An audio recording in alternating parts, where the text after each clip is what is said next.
Қайырлы күн, құрметті оқырмандар. Ақтоғай аудандық кітапханасы назарларыңызға 2023 жылдың мерейтой иелерін ұсынады.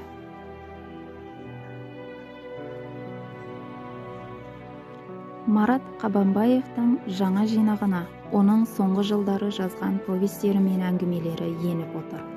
Бұл шығармалардың барлығы да балалар өмірінен алып жазылған.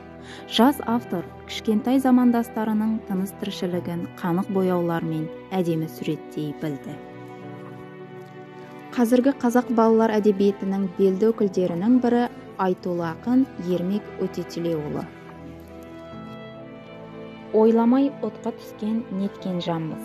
Ақында адамзаттан дос болмайды, жалғыз-ақ сырын сөйлер қаламына.